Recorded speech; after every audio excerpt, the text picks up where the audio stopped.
Hello there, guys. It's 12 o'clock Moscow time, and we're about to start. First of all, put up pluses if you can hear me.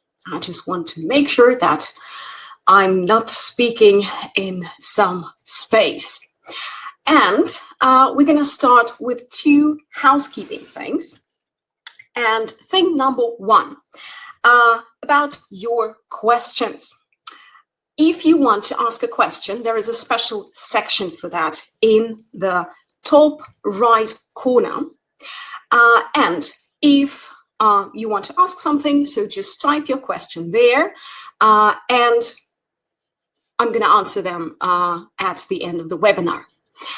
And thing number two, if you have some problems, if you're experiencing problems during the webinar, there's quite a lot of people, and even the webinar room is quite big. Still, some of you can experience some of the problems. So the best thing you can do is just to leave the webinar room and re-enter it again. And I hope it's going to help. Here are a couple of statements. Yeah, so excellent. Thank you very much. And yeah, trying to refresh the pages. Okay, so just to make sure, yeah, everything is working. We are ready to start. Here you see 4 statements, and I'm going to read them out for you. And as I'm reading them out, just type in the chat box the number of statements and plus if you believe that these statements are true for you. Statement number 1. I've been learning English for 5, 10, 15 years, but still can't read books and newspapers without consulting a dictionary. Statement number 2. I look at a word and think that I know it, but I don't know how to use it in my speech or writing. Thing number 3. I read, watch, listen a lot in English, but don't remember much of new words. And statement number 4. I concentrate on working with course books, doing exercises, but then I forget almost everything I studied. Okay, some of you said some of them are true. Some of you said used to be true. Well, if it's used to be true for you and now it's not anymore, then it's good for you, really. But I think that more or less all of us can, to this or that degree, relate to these statements. And if they are true for you, I can tell you that you may be diagnosed with the intermediate Plateau syndrome. Of course, I've invented this syndrome just for the sake of this webinar. It doesn't exist in real life, thanks God. We have a lot of diseases to worry about. But with my 2 days webinar, I'm going to tell you that there is a cure for this poor syndrome. And I'm going to present 5 remedies to help you. I believe that almost all of these remedies are familiar to you already, but my main idea today is to tell you that these remedies only work as a system. And very often we use just one of the remedies and hope that they're going to help us to solve our problem, challenge of vocabulary learning. But to be really effective, to be efficient as a learner, we need to use all of these 5 remedies in a system. And that's what my webinar is going to be about today. So let's start with the first remedy. And this remedy is called input, also known as read, watch, and listen. I think all of you heard that you need to read, watch, or listen to something in English every day. And in scientific terms and language acquisition terms, this is called input. So input is everything that is coming to you in the language that you learn. This is called input. So we all know that, but there are some other things that we need to learn. First of all, input should be at the right level of challenge. What does it mean? Everything that you read, watch, and listen could be much more effective if you understand 95 to 98% of the input. So 95 to 98% of the words in the text should be known to you. And here in the text, I call text everything. So if you listen to something, if you watch something, it's all texts more or less. Yeah. So that's why I call them the text. Even though 95, 98% may seem a lot to you, and you think, oh, that's too much. I can deal with some more unknown words. In fact, if you count, if you do the maths, you're gonna find out that it means no more than one unknown word every 5th line. So if you imagine a page of a book or a newspaper article, and if you find one word every 5th line, there's going to be 98% of coverage. And that's going to make it around 4 to 5 new unfamiliar words for you per page, which is, well, quite okay to challenge you, yeah? But if there's going to be more words, that might be a problem. There was quite a lot of research about it, and the thing that I want to warn you against is not to jump over levels and work with text that have 90% of coverage or less. And I know that some teachers, particularly who prepare for ЕГЭ, particularly if you have a weak student and you want to prepare them for ЕГЭ, let's say in a year, yeah? So they start to feed their students with the texts that are really challenging for them, that this texts that have more than 90, less than 90% of coverage. They write down lots of words, they try to learn them, they try to remember them, and it doesn't always end well. So I would warn you against that. So all the input that you consume, so to speak, should be at this right level of challenge, 95 to 98%. If you are not sure, just do your maths. Take a text, count 100 words, and then count how many words you don't know. And one more final thing here is that you need to select a maximum of 14 to 18 items of vocabulary per session. If you teach, if we talk about a lesson, then it's going to be a lesson. If we talk about self-study, so this is, well, your session of self-study, yeah? 14 to 18 items of vocabulary, no more, because otherwise it's going to be too much and we're going to sacrifice learning. I'm going to come up here with some quotes from some famous researchers, famous professors, and so on. And here's one of the most influential professors in second language acquisition, Professor Stephen Krashen. He has been researching the way we learn a foreign language for the last, 40 decades probably. And here's a quote. I want you to agree or disagree with it. More effort should be devoted to developing learners' receptive competence than their productive competence. Productive ability will arise naturally from receptive knowledge. Do you agree with that or not?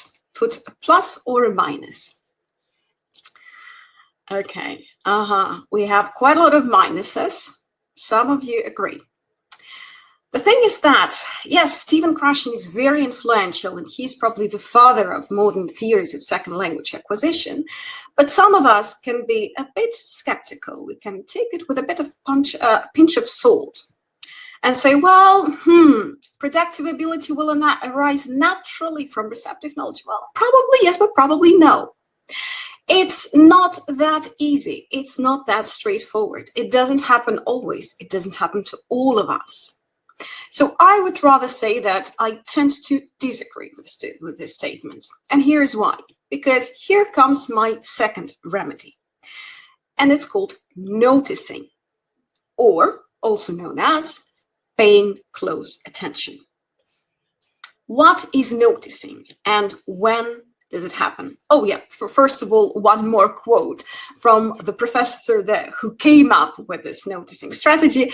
And his quote sounds like, Captain Obvious. People learn about the things they attend to and do not learn much about the things they do not attend to. It sounds very obvious, right? Well, yes, of course. How else can it work? Yeah, but there is quite a lot of wisdom in it. And we may ask ourselves question, how do we pay attention? How do we attend to, in his words? How do we notice things? And this is when it happens. Noticing happens when we highlight a word. We do it. I think all of you do it. It's also called textual enhancement in scientific literature. Then, when we look up a word in a dictionary, when we have a word explained to us, mostly by teachers, I think, when we do an exercise with a word in a course book, we also do that. And when we try to remember a word. I don't talk about learning. I'm going to talk about learning a bit later. Yeah, but we're just, that's an interesting word. I'm going to try to remember it. Yeah. That's really interesting.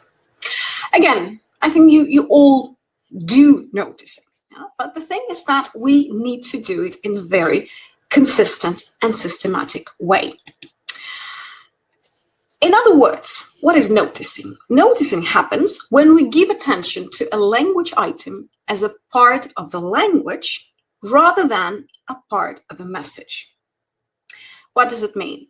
We, for example, receive a message. We read a text and we look at it from the point of view of the information that is telling us. But when we then start to pick out particular phrases, words, collocations, idioms, set phrases, whatever, we pay attention to them as a part of the language, not a part of the message that they convey to us, not the part of the information that we receive from this text, so to speak.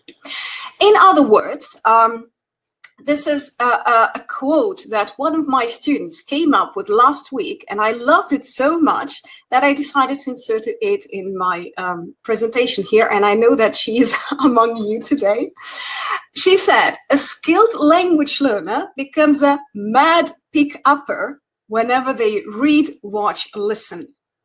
What does it mean, a mad pick-upper? When you just don't read and enjoy the process. We're going to talk about extensive reading a bit later. But when you just start to mine for words, you start to milk the text for words and expressions, and you do it all the time. It's just you're probably going mad a bit about it. And they pick up words and phrases everywhere. So this is what a skilled language learner need to do. And this is a skill that you need to develop during your language learner biography, so to speak. And we're going to practice some of these noticing things. So here I took a text. It's adapted from Expert Advanced, a very good course book that I love, and I use it in my courses.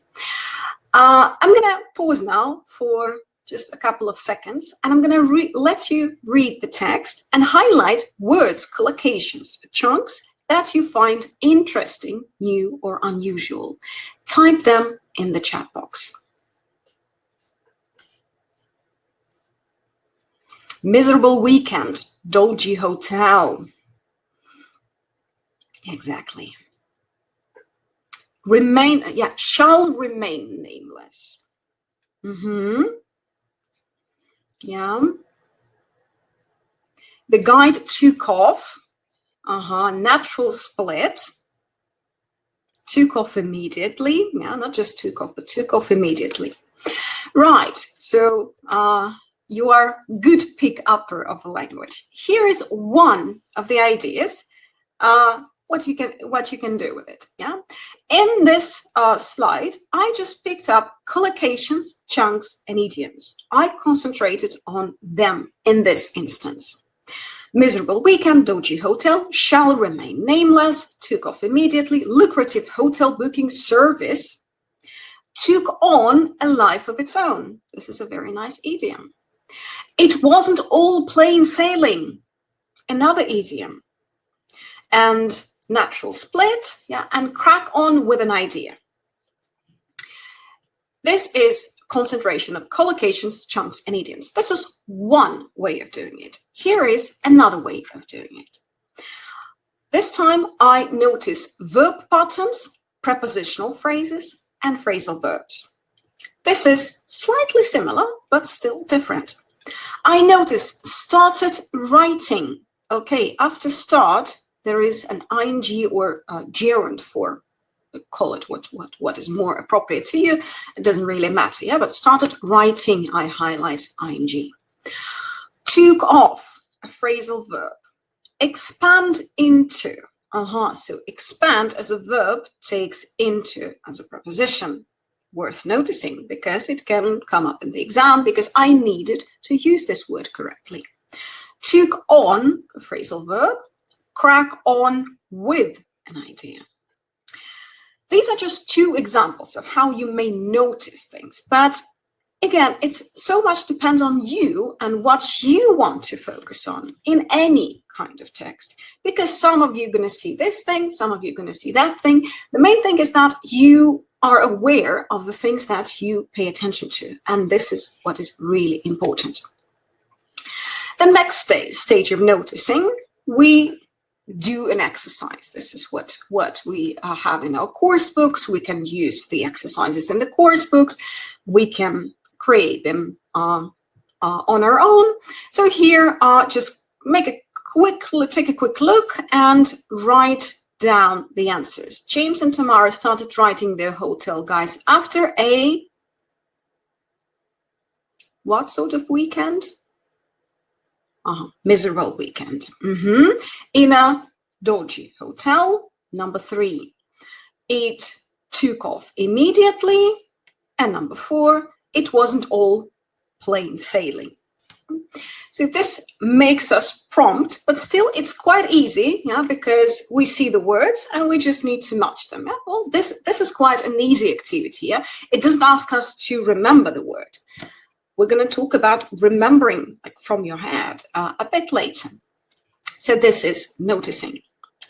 And the main thing that I want to say here is that everything is good about noticing, but only if your learning doesn't stop here.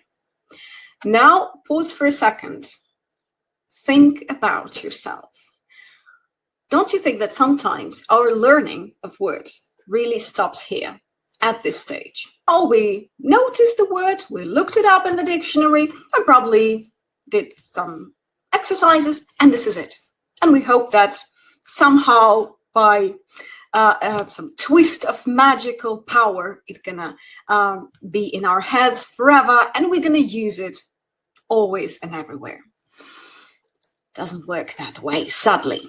And this is why we come to our remedy number 3, which is called deliberate learning, also known as learn and learn and learn. I don't quote Lenin here, but this is what I had in mind probably here. Okay, learning.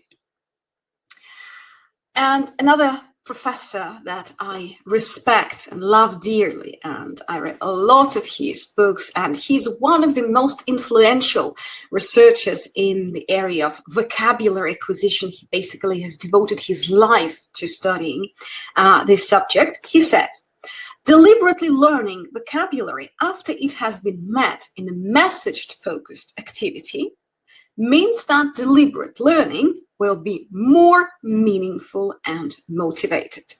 So everything that I'm going to present to you now in the next slide works much better if we had this previous stage of noticing. What is deliberate learning? There are some tools that, again, you are familiar with. Rote learning, or as we in Russian say, zubroshka.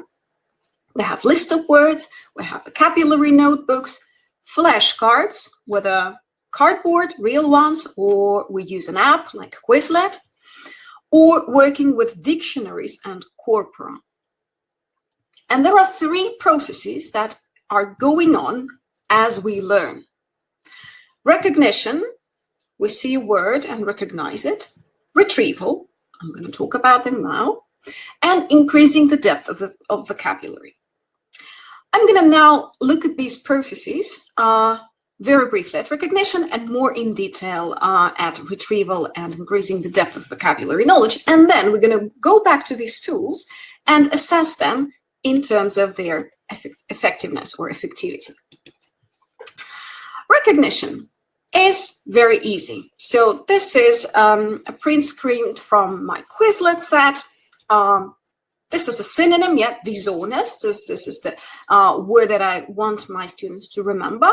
Here is, well, it's not a context, it's just collocations. Yeah? And I have the first letter, U, and then below I have 4 options. Conceited, conscientious, unscrupulous, garrulous. Well, particularly because I know that this letter starts with U, I say unscrupulous. Of course, this is very easy, but this is still a necessary stage at the beginning. When you just start to learn the vocabulary, you need to just create this initial match. But I think that you agree that this is not really learning. No, it's just we recognize and this is it.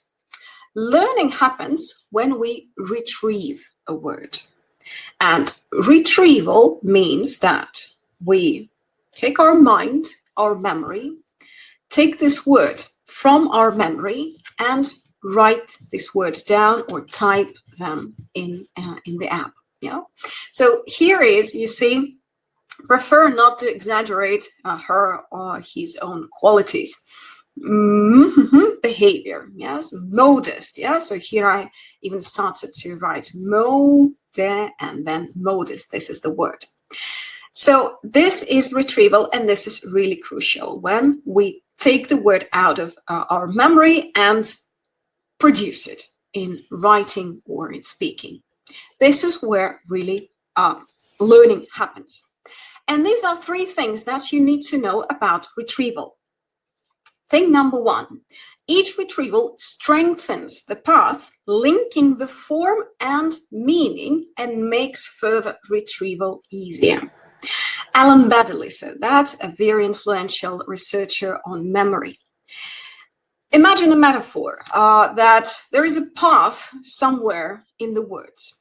The more often I go along this path, the more pronounced this path would be. If I don't walk this path, it's going to grow with some vegetation. Yeah, there's going to be some grass growing. But the more often I cross this path, the more I'm going to strengthen this link from form to meaning. And this is what exactly Alan Baddeley meant with this. Thing number 2. For reading, the greatest increase in learning happens between 2 and 3 repetitions. For listening, between 5 and 6. So when we're going to talk about repetitions, again, a bit later, when we're going to talk about revision, here's one thing you should be mindful of. Yeah, reading 2 or 3 repetitions. So when we read, you know, this we need fewer repetitions for reading text, and for listening 5 or 6. So this is the difference between how we perceive textual, written text or audio text. And thing number 3, by Paul Nation. If too much time has passed from the last meeting of a word, a month or more, it becomes the first meeting again, not a repeated meeting. So if you haven't really learned the word properly, and again, by word I mean a phrase, a collocation, chunk, whatever, it becomes the first meeting again. So if a month passed or even more, it's going to be like just a new thing for you, yeah, because you forget it. I noticed it by my own experience. You know, I recently took my notebook with my first CPE preparation. It was some 5 years ago that I prepared for my CPE exam. And surprisingly, I reread a couple of pages there. Some of the words were very familiar because since that time I met them so often and they became a part of my regular repertoire. But some of the words, I looked at them and said, oh, is this my handwriting? Yes, well, this is the first time I see this word, you know, and I wrote this word down and I looked it up in the dictionary and I took some serious steps to remember it. But I never met this word again. I've never dealt with this word since that time, and I look at it as a new one. This is quite a bit shocking experience, but still it's true. And here, one of the most crucial things in my whole presentation. retrieval doesn't happen when we see the form and the meaning at the same time. When we don't see the form and the meaning at the same time. So it only happens when we see the meaning and we retrieve the form. If we see the word and the definition at the same time, it's not a retrieval. So that's why retrieval doesn't mean repetition. And revision, our step number 4, doesn't mean repetition. I'm going to leave you now with this thought, show you something else, and then I'm going to return to this thought again, and we are going to evaluate all the other tools in learning. Process number 3 that I mentioned is called increasing the depth of vocabulary knowledge. And here again, it's up to you. I have here 4 sentences that all of them contain the word do. Which CFAR levels do you think these sentences are? Type number 1 level, A1, A2, B1, B2. The webinar is being recorded, of course. So I do my homework. Yeah. Do you need more help? Well, that's elementary, beginner, yeah, A1. What about this? There wasn't much food, but we made do. I had a big work due last night and I didn't get home till 2. These are all the words that are perfectly grammatically correct sentences. Yeah? So you say B2. Okay, here's the shocking news. Number 3, number 4 belong to C2 proficiency. And this is an official information taken from the website called English Profile. It's a very good website. I can only recommend you. This is made by Cambridge, it's a project by Cambridge University. They assign words and particular meanings of words the appropriate CFR level. They do it in a very principled way. They study a lot about how to do it, how to assign a word to a particular level.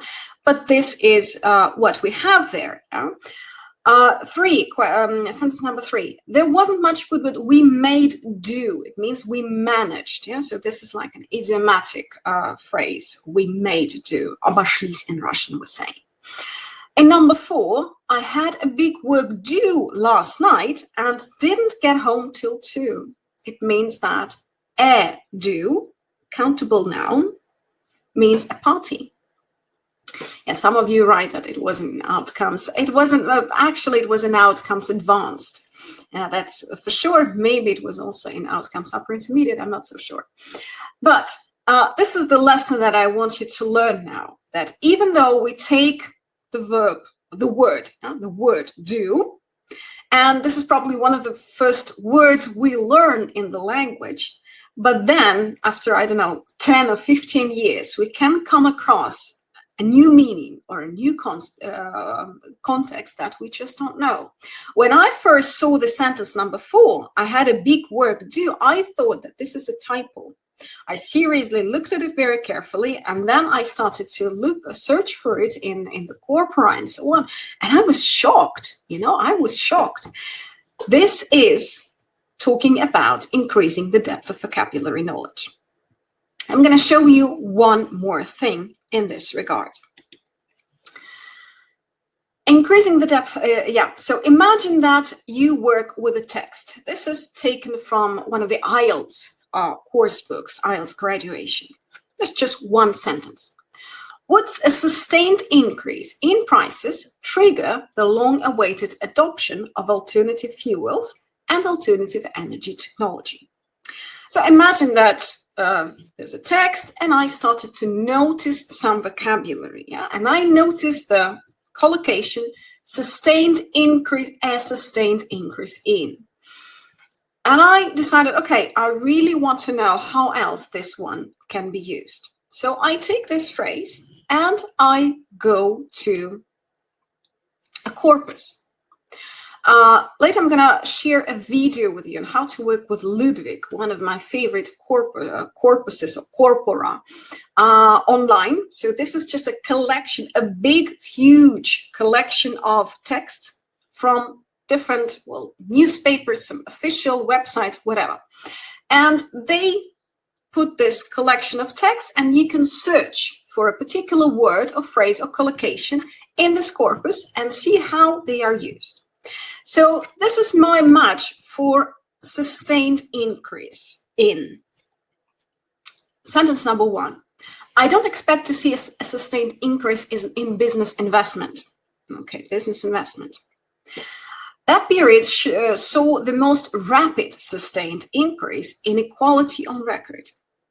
Okay, rapid sustained increase in equality.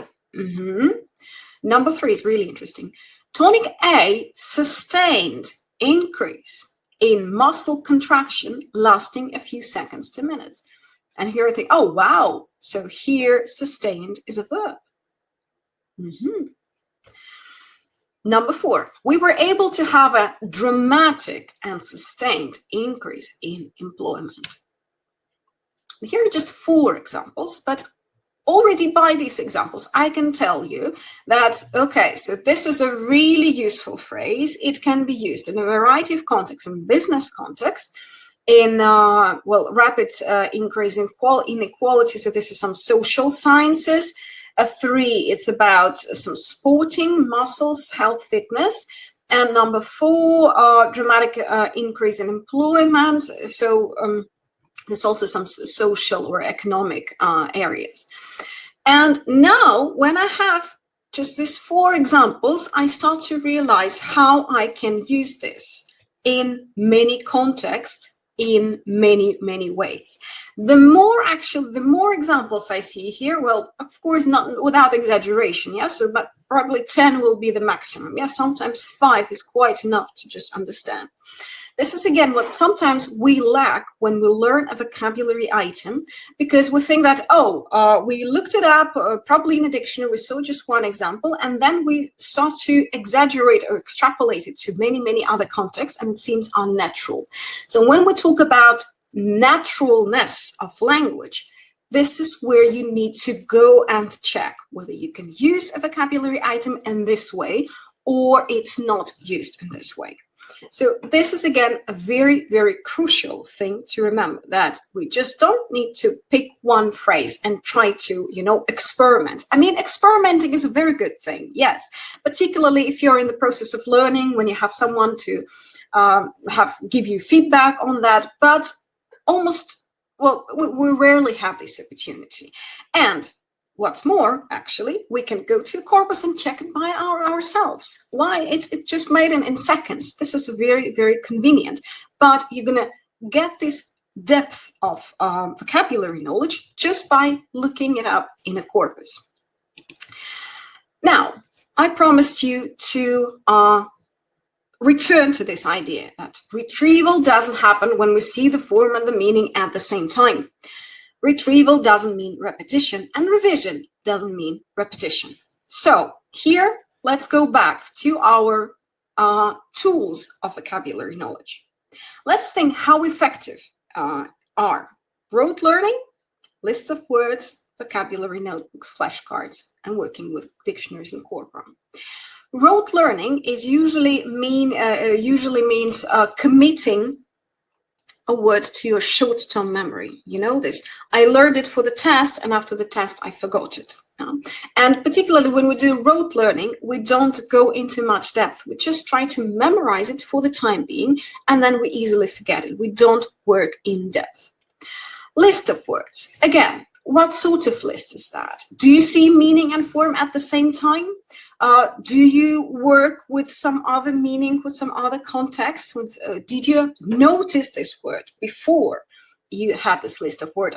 Just the list of words was given to you by someone, or you just took it from the appendix in the course book and trying to just memorize the whole list? How effective can it be? Well, probably not particularly effective. Vocabulary notebooks. Yes, it's good to write things down. We know this motor memory, these kinesthetic things. I love to write things down myself, and I do it. But the thing is that we need to remember, the process of writing down is good because it develops our motor memory. But looking at your notebook, just looking and rereading, doesn't give you the necessary effect, because again, you see the form and the meaning at the same time. If we talk about flashcards, so if the flashcards have the component of retrieval, if you retrieve the word from your memory, then learning happens.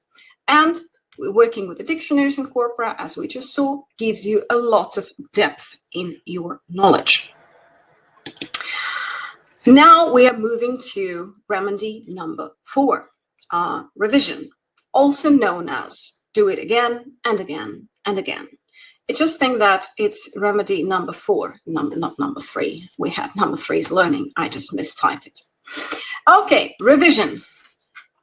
To learn a word, we need to revise it 7, 10, 12, 14 times.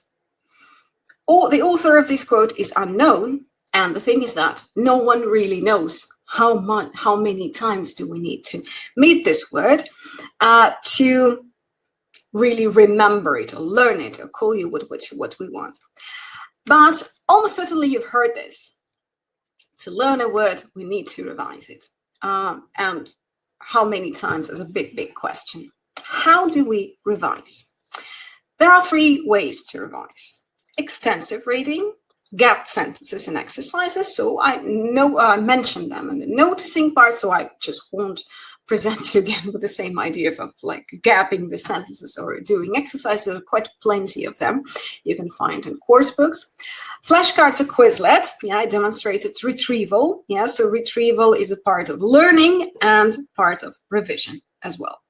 Let's talk a bit about extensive reading. First of all, what is the difference between the reading that I mentioned at the beginning? I mentioned intensive reading, and there's extensive reading. Well, the difference is quite pronounced. Before I say that, the difference, extensive reading is that we read for pleasure. We read for the message, not for the language. Yes, we do notice things still, but it doesn't mean that we work a lot, because if you think about it, you usually work intensively with text from course books, for example. But when we talk about extensive reading, so this is what you do additionally. Yeah? You learn, you read books for pleasure, you read newspapers, whatever. I'm going to talk about it later. So here is one of my favorite tables adapted from Paul Nation's research that I mentioned earlier. You probably heard the quote, just read as much as you can. Have you heard this? I think for sure you heard this. And you may wonder, like, how much is enough? You know, how much do I need to read to really, to make a difference for my learning? Here is an estimate.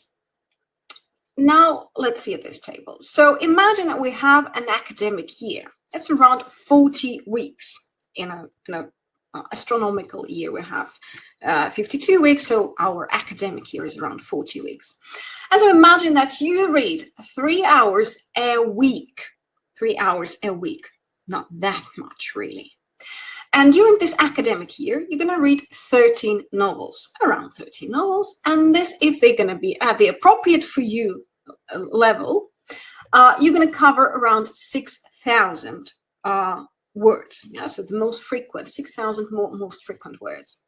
And it's going to be roughly corresponding to B2 level, upper intermediate. Corpus size, it means that just the total number of words that you read, literally. If we extrapolate it to 5 hours of reading a week, you're going to cover 20 novels. You're going to cover around 8,000 most frequent words. It's going to be roughly corresponding to C1, 6 hours, 25 novels, 10,000 word list, most frequent words, and the C2 level. Still, there is a but. Yeah, so we can say that if the level of your reading is the right one, yeah, so it's up to the challenge. It's 98% of coverage of a thing that I just mentioned at the beginning of the webinar. Every new word, a 5th line, and maximum, preferably less, because if you have more words that you don't know, you're gonna go to the dictionary all the time, and soon you're gonna just lose all the fun, because extensive reading is about having pleasure in that. But if you just go to the dictionary every other word, you soon get sick and tired of it and you just give up. I think that it happened to you, almost to everyone. So here is the estimate. If you read 25 minutes a day, you're going to cover the B2 level. If you read 42 minutes a day, you're going to cover C1 level. If you read 51 minutes a day, you're going to cover C2 level. And one more warning sign. Yeah, so warning number 1 is that this should be the right level for you, and warning sign number 2, of course, if you are an A1 or A2 level student and you read for 51 minutes a year, it doesn't make you a C2 after a year. You can't really jump through the levels. And again, I mentioned that earlier at the beginning, you can't jump over. So all of your reading, all of your input should be at the right level. So you need to take it step by step by step by step. So there is no magic pill. There is no way of jumping over levels. Why extensive reading? Why is it so good? Graded reading.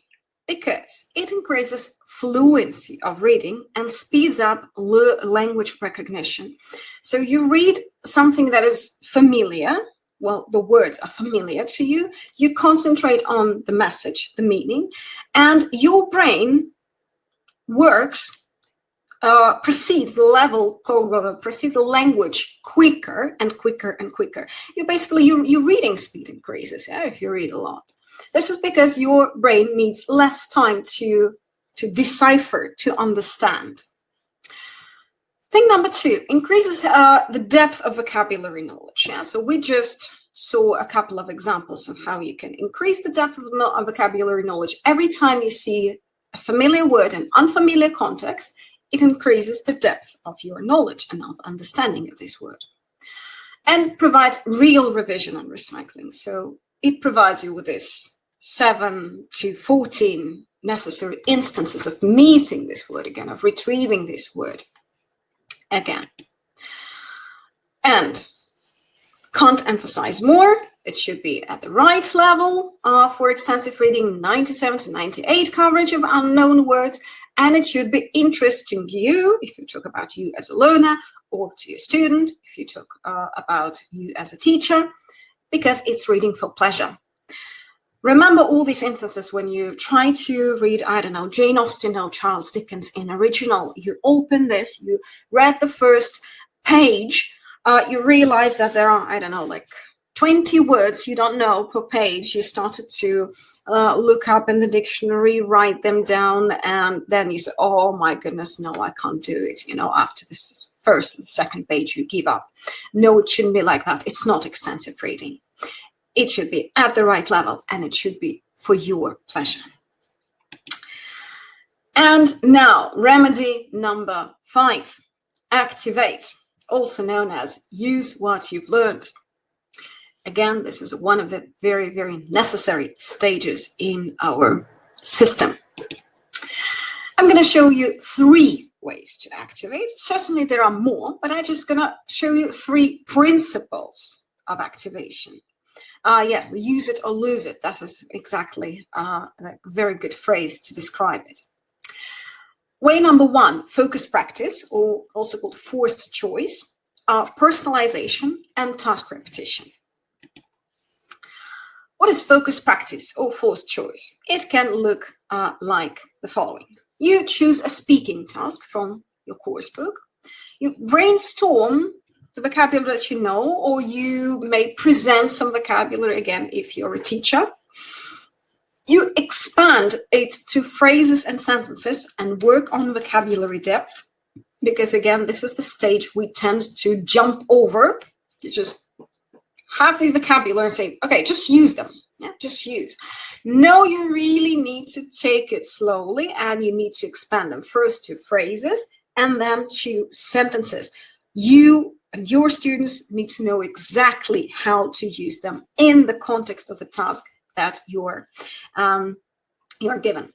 Then choose a number of vocabulary items that you want to use. Let's say there are, I don't know, 10 or 15 items. You can't really possibly use all of them in your production, in your speaking task. Pick 3 pick 5 at a maximum. And perform the task using your chosen vocabulary. As you speak, you may basically tick or cross out. It's going to slow you down as you speak, of course. It's going to slow you down, and it's a natural thing to slow down. But you try to implement all of these things that you decided, you committed yourself to doing. Then feedback as a teacher, repeat the task. I'm going to tell you about task repetition in a couple of moments. Personalization. Do you know what this one was taken from? This scan. What is this book? Well, I think that most of you, or a lot of you, recognize that this is the In Use series, the Vocabulary In Use series. I love this. And again, it's good for noticing, for input and noticing, but you need to make sure that you learn, you find the opportunities to learn it on your own, in addition to the exercises that are there. So here is a horoscope. So this is a usual context of learning some adjectives related to character traits. Again, lots of words. What can you do with them? You start with some noticing activities. Again, let it be an exercise or just highlighting, going to a dictionary, or combination of all these things. Then you can ask yourself and your students, what animal represents you? To what extent do characteristics apply to you? What words would you choose to describe yourself? Why? And then you run the task talking about yourself. This is where personalization, first step of personalization happens. And you think about your best friend, or partner, or parent, or family member, and repeat the task, repeat the procedure. Basically, these personalization questions, a lot of you know outcome series. Yeah? So outcome series have just endless examples on personalizing questions. So if you're looking for some ideas, go either to outcomes or to the book by Deller and Walkley, Teaching Lexically. Yeah? So they just give you some ideas about how to make these personalization questions. Personalization works really well because if you want to activate the vocabulary, you need to make it your own. You need to use it in the context that is relevant to you somehow. And finally, task repetition 4-3-2. This is a quite famous activity. It was presented in an article in 1983 by Morris. And since that time, there's been a lot of studies, a lot of research about these different ways or different adaptations of this task. So it's something that's really been here for a very, very long time. And this one, well, this is the initial idea of this task. Choose a speaking task from your previous class, give students thinking time, and let them revise their notes. Then the student talks to a partner on the topic. It's best for storytelling, telling a particular story in 4 minutes. This is the first run. The partner just listens. Then you reshuffle the partners and you change pairs, but they do the same task. So they tell the same story to a different person, but this time they do it for 3 minutes and they need to use a timer. And then the third run, they change partners again. They they tell the same story again, but this time they squeeze it to 2 minutes. This has a lot of,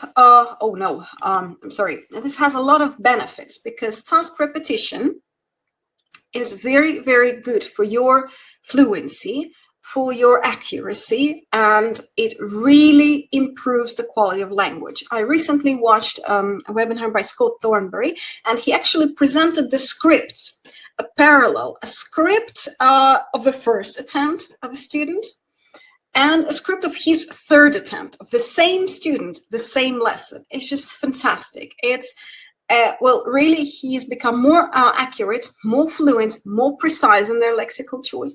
It's like, before and after photograph. It's just fantastic. So again, if you want to read, there's going to be an article about it in my additional folder that I'm going to share with you. And so this is what you can learn more about, or you can try it out in this way, or you're going to just design it slightly differently in your teaching or learning. So now it's time to sum it all up. This is the system of learning that I mentioned at the beginning, and this is how it may work. I just used verbs, yeah, but we may say that first you need some input, and I called it read. You need some input, some context. After that, you need to notice. You need to look it up in the dictionary. You need to highlight it. You need to do some exercises with it. You need someone to explain the word, and so on. But don't stop here, because very often this is where we stop, really. The next stage, you need to learn. And here, retrieval and depth is really the key. So retrieval, we need to take this out from our memory and either write it or say it. Yeah, so you need to actively retrieve it. We may also retrieve by reading extensively, because we see a word and we recognize what it means. Both retrieval and both types of retrieval are necessary. Increasing the vocabulary depth, here you need some dictionaries, not just one, and or corpus. Again, there are a lot of corpora. I gave example of Ludwig. There's BNC, there's COCA. Well, at least these two big. And you can use the one that you like, or you can use all of them. Revision. So here again, we need Quizlet, we need extensive reading, and we need active retrieval. And some activation practice is also necessary. This is a bit harder to do if you study on your own. You can either have a study buddy, or you can have a lesson, or basically you can do a solo task. Okay? You can use an online recorder and you can practice these tasks.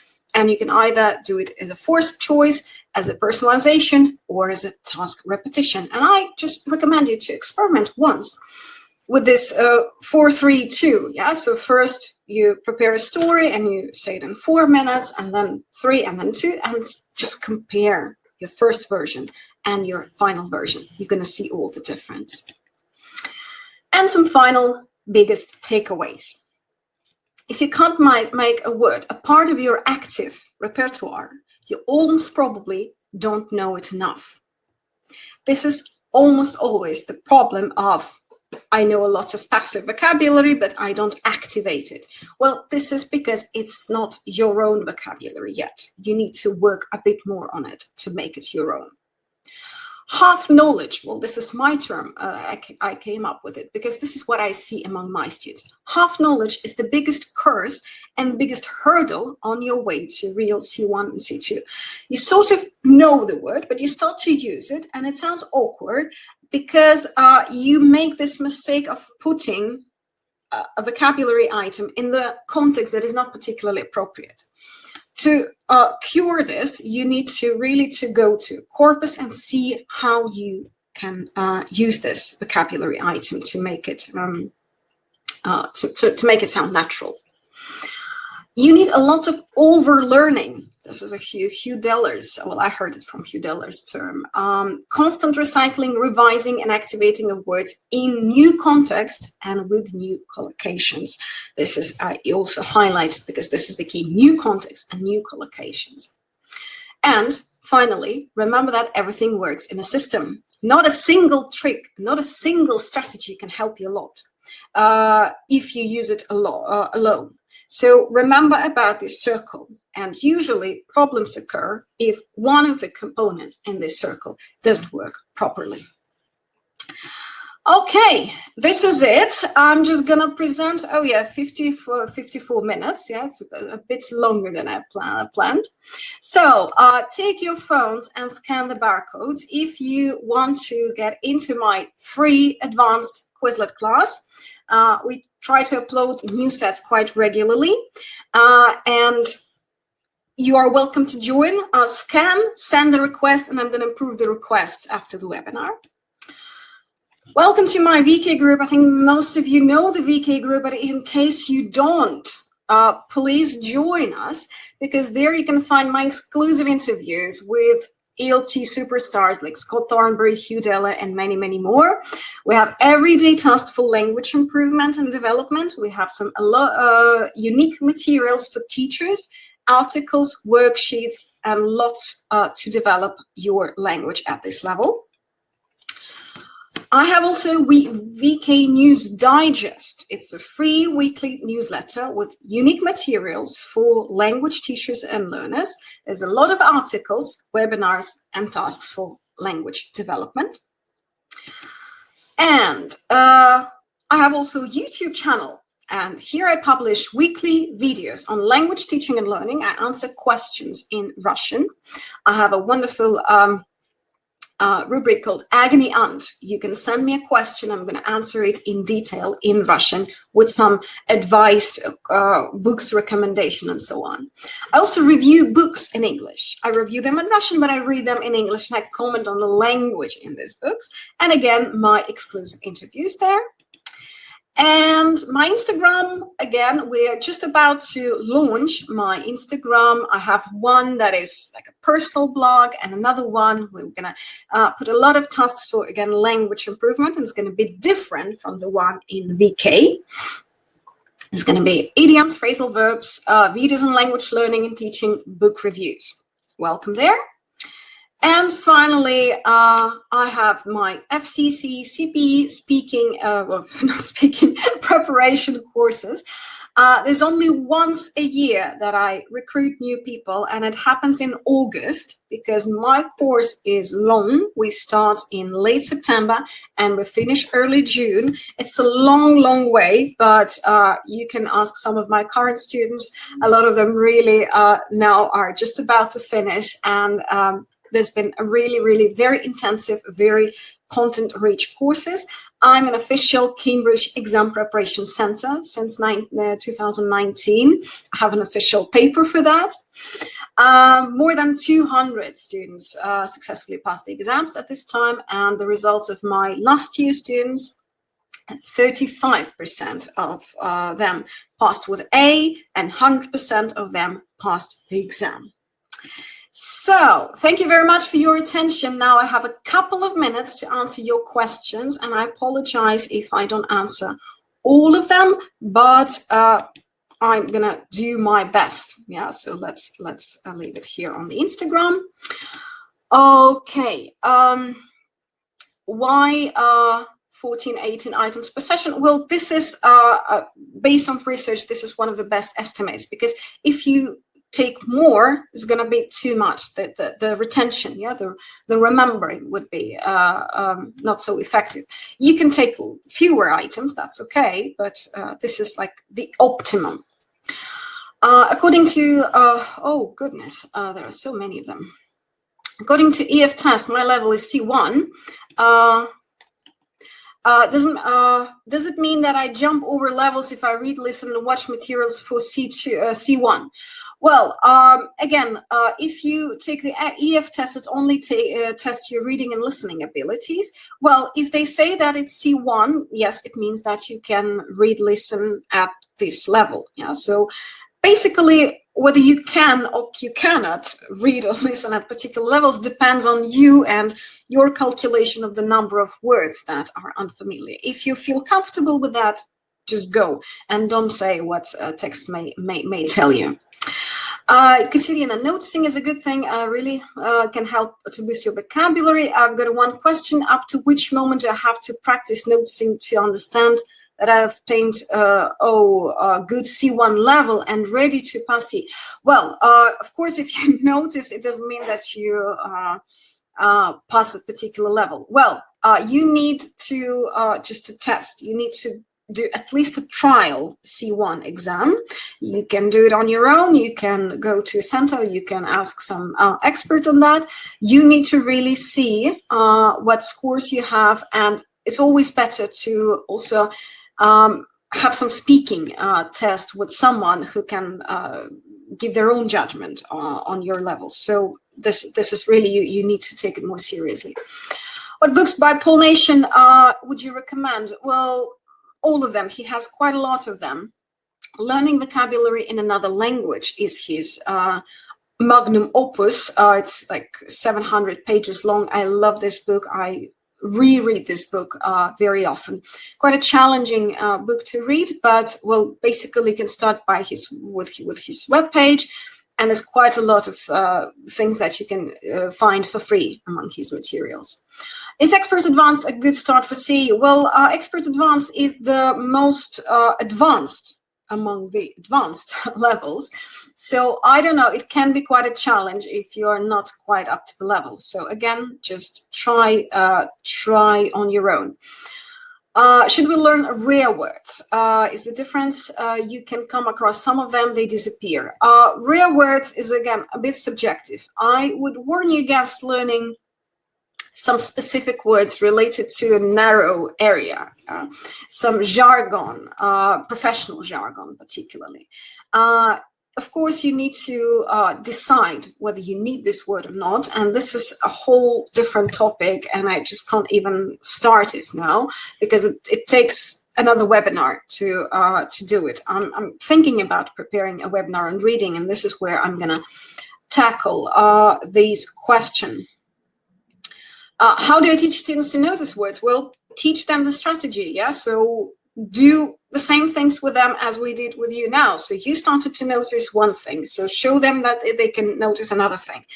Let them highlight, let them look up words in a dictionary, yeah? All of these things I mentioned today. If I'm B1, B2 level and I take a course book C1, there are more words that I meet the first time. You should try something easier. Yes, please do try something easier, because if you're B1, there is no use for you to use C1 levels. It's going to be really too challenging. Is it effective to make exercises for yourself? Well, I mean, if you enjoy doing it, if you think that you can do it, well, why not? What course book would you recommend to improve vocabulary skills? Ooh, that's so many of them. In Use series, keywords for fluency, Oxford series, yeah, Oxford advanced vocabulary. Yeah, so there are Cambridge, In Use, and Oxford ones. Yeah, and Keywords for Fluency is a very, very good book. Vocabulary Organizer and Idioms Organizer. So, and Keywords for Fluency, they are by Thompson Heinley, but you can buy them now. Oh, goodness.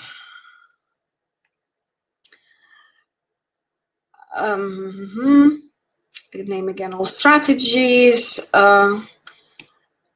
Shall we check the unknown words in a dictionary when we come across them? Well, if you really need to understand the message, if you can't understand the message without understanding this word, check this out. But if you do it too often, it means that the text is too challenging for you, and soon you're going to give up. Yeah. So watch for the level.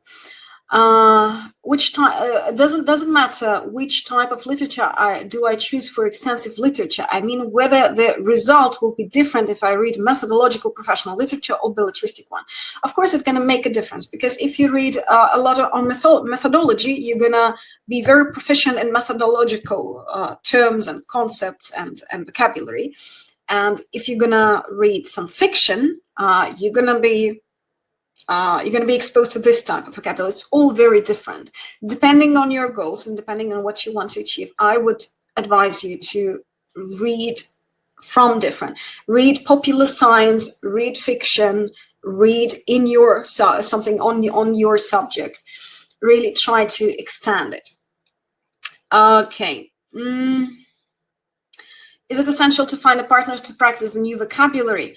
Can I talk to myself at S4 Of course, easily. There are quite a lot of solo tasks. In CAE and CPE, there are solo tasks where you have to talk for a minute for CAE or for 2 minutes for CPE, and bless your heart, practice it on your own. With a study buddy, it's of course more fun. Where can I find the input that meets all requirements?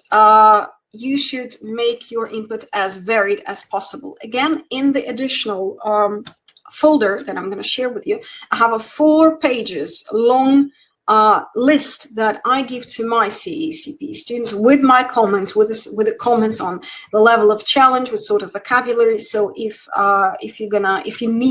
you want some advice on that, you can take a look at it. Okay, I think that this is where, just one more question. When you come across a new word, what's the best way to memorize them? Quizlet, antiquated notebooks, memory cards. I would say all of them. For example, I write down it in my notebook. Then I have cardboard cards, and this is my wonderful case.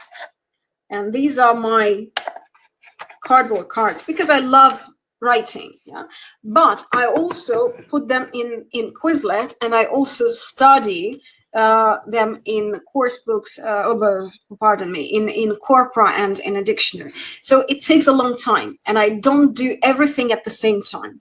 I first write down in my notebook, then later I look at in the corpus, then I write a card in a cardboard. Later, I'm gonna put it into Quizlet. When I revise my cards, I tend to, if I don't remember the word, I tend to write down some more examples on it. Yeah, so to increase the vocabulary depth. Okay, I think that I'll have to stop here because I can't possibly answer all of them. There are 48 questions right now. I thank you very much for your active participation, for your questions, for your interest. I'm really, really flattered to have such geography, fantastic geography. Thank you very much. The letter, the email with the details about how you can purchase the recording and with some links and with the information about the folder.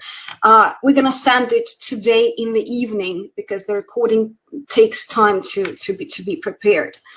So don't worry, you're going to get it, and we're going to remind you, you're going to get your promo code. You can purchase the certificate, the recording, the slides, and additional information, additional package of materials for 247 rubles, which I think is also just like another cup of coffee. Thank you very much. Once again, stay healthy. Let all of your loved ones, your nearest and dearest, stay healthy. And let's hope that soon everything's going to be over and we're going to breathe the fresh air outside again. Thank you and have a lovely Sunday.